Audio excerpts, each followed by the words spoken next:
আসসালামু আলাইকুম। আলহামদুলিল্লাহ এই সিজনে আমাদের পেঁয়াজ লাগানোর কাজ আজকে শেষ হলো। মূলত এই সিজনের শুরুর দিকেই আমরা পেঁয়াজ লাগিয়ে ফেলেছিলাম। কয়েকটা জমি আমাদের বাদ ছিল, সেই জমিগুলিতে আজকে আমরা পেঁয়াজ লাগিয়ে শেষ করব ইনশাআল্লাহ। আগে যে জমিগুলিতে পেঁয়াজ লাগানো হয়েছে ওই জমিগুলির পেঁয়াজের চারাগুলি আমরা কিনে এনে লাগিয়েছিলাম, যেহেতু আমরা আগে লাগানোর জন্য চেষ্টা করেছিলাম এবং আমরা লাগিয়েও ফেলেছি আগে। কিন্তু এবার আমরা যে জমিগুলিতে পেঁয়াজ লাগাবো ওই জমিতে আমরা মূলত আমাদের দেওয়া চারাগুলি দিয়েই লাগাবো ইনশাআল্লাহ। আমরা এই চারাগুলি দিয়েছিলাম গত কিছুদিন আগে। আমাদের এই চারাগুলি দেওয়া একটু দেরি হয়ে যাওয়ার কারণে প্রথম দিকের জমিগুলিতে আমরা কিনে এনে লাগিয়েছিলাম, যেটা আমি আগেই বলেছি। তো যাই হোক, পেঁয়াজের চারা মূলত বিকালের দিকে উঠাতে হয় যদি আমরা পরদিন জমিতে পেঁয়াজের চারাগুলি লাগাই, কারণ এগুলি বেশি দিন পর্যন্ত রেখে দেওয়া যায় না, একদিন রাখা যায় এবং একদিন পরেই এগুলিকে লাগাতে হয়। এ কারণেই বিকালের দিকে উঠিয়ে পরদিন সকালে আমরা চারাগুলি লাগিয়ে ফেলি। তো যতটুকু জমিতে আমরা পেঁয়াজ লাগাবো অতটুকু পরিমাণে চারা আমরা এখান থেকে আনুমানিক তুলে নিয়েছি এবং এই চারাগুলিকে নিয়ে সন্ধ্যার পরে আমরা বাড়ির দিকে চলে এসেছি এবং এই চারাগুলিকে সুন্দর করে আমরা এক জায়গায় ছড়িয়ে রেখেছি যাতে করে গরম বেঁধে না যায়। পরদিন খুব সকালবেলা একেবারে কনকনে শীতের মধ্যে আমরা এই চারাগুলিকে নিয়ে যাচ্ছি আমাদের ওই জমির দিকে, যে জমিতে এই চারাগুলি আমরা লাগাবো। এই জমিটা আমাদের বাড়ি থেকে প্রায় 1 থেকে 1.5 কিলোমিটার দূরে।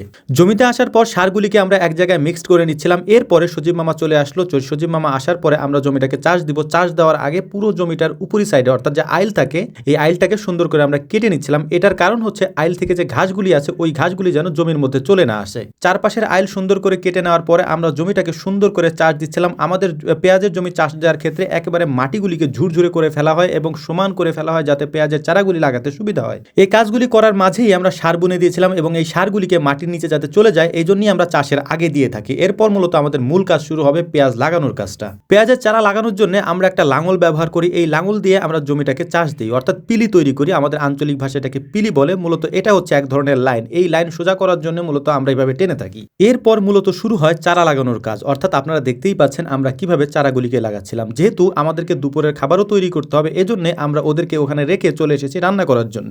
আমরা একসাথে কাজ করছিলাম প্রায় 15 জনের মতো। এই 15 জনের রান্না আমাদেরকে এখন করতে হবে। রান্নার ক্ষেত্রে ওদেরকে জিজ্ঞেস করেছিলাম দুপুরে ওরা কি খাবে। ওরা বলল যে আমরা বিরিয়ানি খাবো। এই জন্য আমরা মূলত বিরিয়ানি রান্নার আয়োজন করেছি। রান্নার সব উপকরণ আমরা আগে থেকেই তৈরি করে রেখে গিয়েছিলাম ভোর রাতের দিকে। এরপর মূলত হচ্ছে সকালের দিকে যখন আমরা ওদেরকে জমিতে রেখে এসেছি তারপর ওই সময়টাতে আমরা রান্নার জন্য চলে এসেছি এবং রান্নাটা শেষ করে আমরা এই খাবার নিয়ে জমিতে চলে যাব।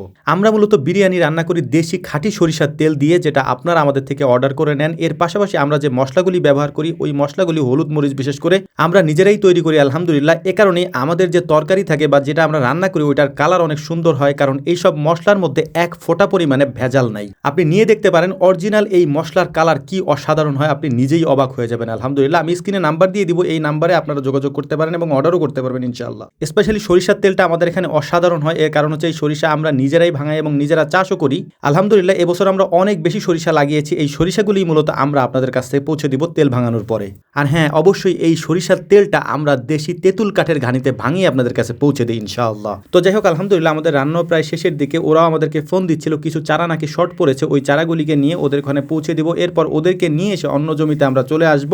আসার পরে ওই জমিতে খাওয়া দাওয়া করে তারপর বাকি পেঁয়াজ আমরা লাগাবো ইনশাআল্লাহ। তো পেঁয়াজের চারাগুলি একটা বস্তার মধ্যে ভরে আমার ভাগ্নে আপনকে নিয়ে আমরা চলে এসেছি আমাদের পেঁয়াজের জমিতে এই চারাগুলি ওদেরকে দিতে। কিন্তু এসে দেখলাম যে চারা তেমন একটা শর্ট পড়বে না, যে চারা আছে ওই চারাতেই হয়ে যাবে ইনশাআল্লাহ। পেঁয়াজের এই চারাগুলি লাগানোর ক্ষেত্রে আমি অনেক জায়গায় দেখেছি এক একভাবে এক একজনে লাগায়, তবে আমাদের এখানে খুব যত্ন সহকারে এই পেঁয়াজের চারাগুলি লাগানো হয়। তো যাই হোক, আলহামদুলিল্লাহ আমাদের এখানে পেঁয়াজের চারাটা লাগানো শেষ হয়ে গিয়েছে। এই জমিতে এখন আমরা কুয়াশার ওষুধ দিয়ে দিব এবং কিছু বাইলা শাক বলি আমরা, মানে বেলে শাক আর কি, আঞ্চলিক ভাষাটা বললাম। তো ওই শাকটা যাতে না হয় এই জন্য মূলত আমরা একটু কীটনাশক ব্যবহার করি, কারণ হচ্ছে যে এই জমিতে একটু পরেই পানি দেওয়া হবে এবং এই পেঁয়াজের চারায় পানি দেওয়ার সাথে সাথে এখানে যে ঘাসগুলি আছে ওই ঘাসগুলি, তারপর হচ্ছে যে বেলে শাক বললাম, বিভিন্ন ধরনের শাক আছে, ওগুলি জ্বালিয়ে যায় এবং ওইগুলি জ্বালিয়ে গেলে এখানে পেঁয়াজের চারাগুলি বড় হতে তেমন একটা সমস্যা হয়ে যায়। এ কারণে মূলত এটা দেওয়া হয়। আমরা অন্য একটা জমিতে চলে এসেছি। এই জমিতে আসার পর এখানে আমরা খাওয়া দাওয়া করে নিব। দুপুরের খাওয়া দাওয়া শেষ করে তারপর এখান থেকে, অর্থাৎ এই যে জমিতে আমরা বসা আছি এখানেই আমরা পেঁয়াজের চারাটা লাগিয়ে দেবো ইনশাআল্লাহ। আর এই জমিতে মূলত হচ্ছে যে এখানে যে পুরো জমিটা দেখতে পাচ্ছেন এই পুরো জমিতে আমরা সবজি চাষ করেছি। এটা বড় হলে আপনাদেরকে আমরা দেখাতে পারবো। গত কয়েকদিন আপনারা আমাদেরকে দেখেননি,